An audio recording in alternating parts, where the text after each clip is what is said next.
Hello everyone, Mariki here. On request of a few followers, I'm going to show you today how I make a background with a moon as a statement using my distress inks.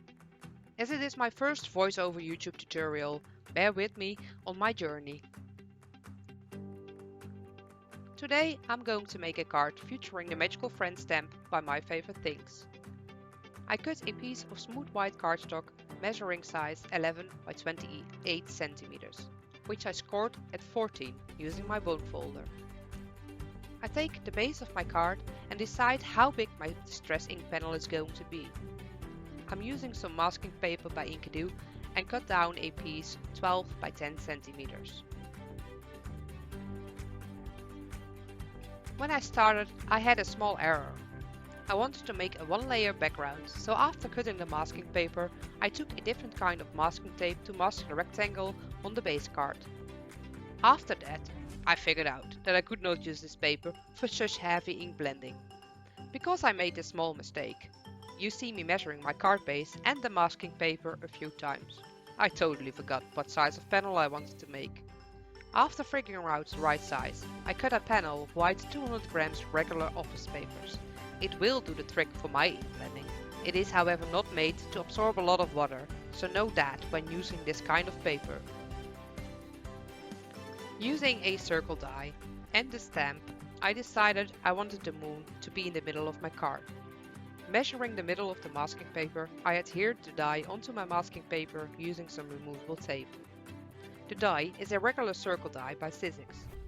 Off camera, I cut the circle using my die cutting machine. I start off using the circle I cut out of the masking paper. I set aside the rest of the masking paper for later use.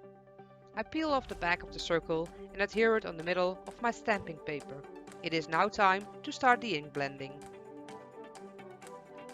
For the whole background, including the moon, I used the colors Broken China, Chipped Sapphire, Black Soot and Weathered Wood Distress ink.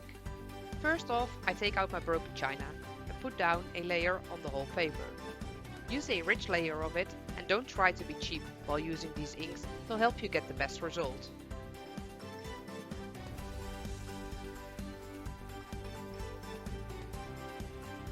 After the first layer, I take out my chipped sapphire and put down a second layer on the card, on the outside of the paper. As you can see, I'm trying to leave a lighter circle around the moon. This will be the glow you would normally see around the moon.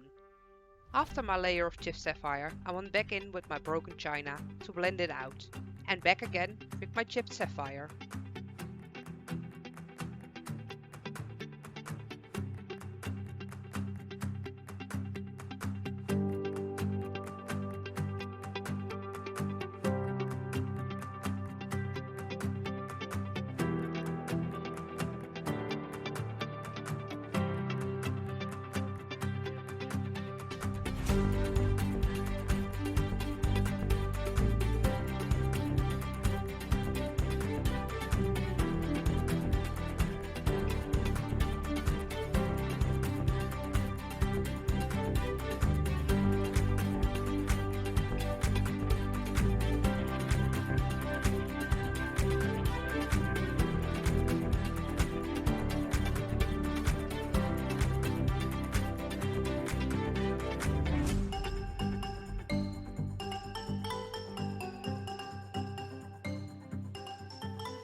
I take out the black soot and put down a smaller layer on the outside, just to give it some darkness.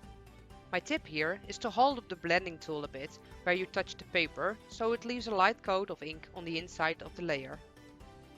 After the layer of black soot, I take my chipped sapphire again and blend out the black soot. As you can see, the black is getting softer if you blend in the chipped sapphire. I figured it needed one more layer of Broken China before I was happy with my ink blending. Don't be afraid to repeat these steps if you are not happy with the way your ink blending looks.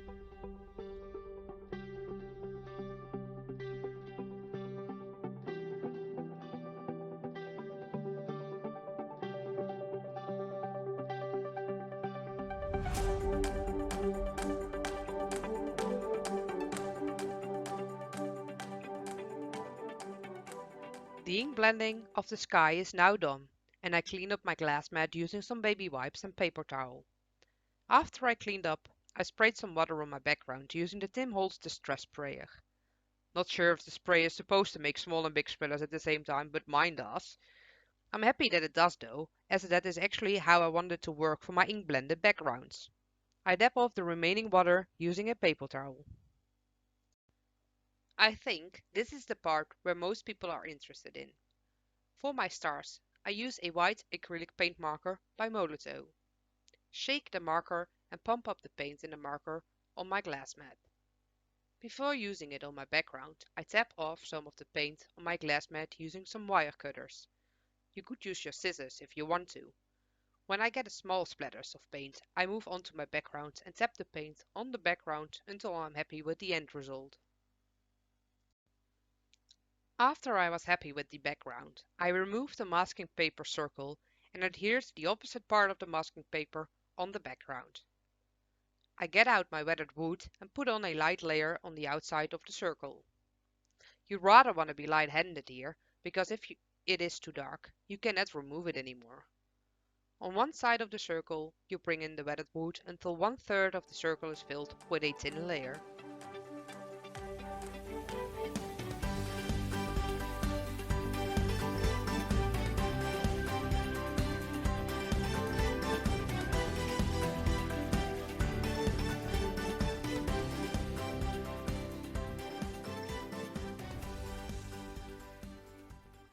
Bring back in the distress sprayer and splatter some water.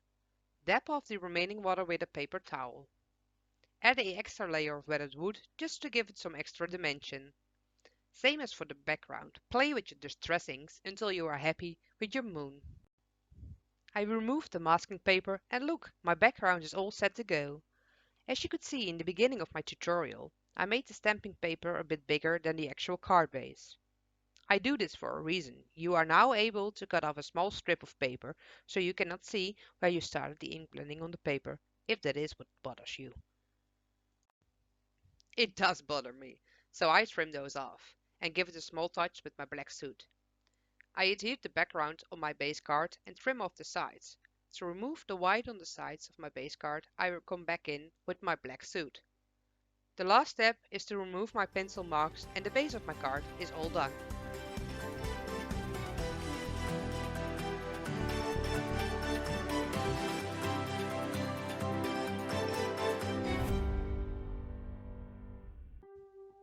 I hope you enjoyed watching my tutorial. If you want to see more of me crafting, leave a comment below or leave a message on my blog or Instagram. More details of this card can be found on my blog. There is a link in the description below.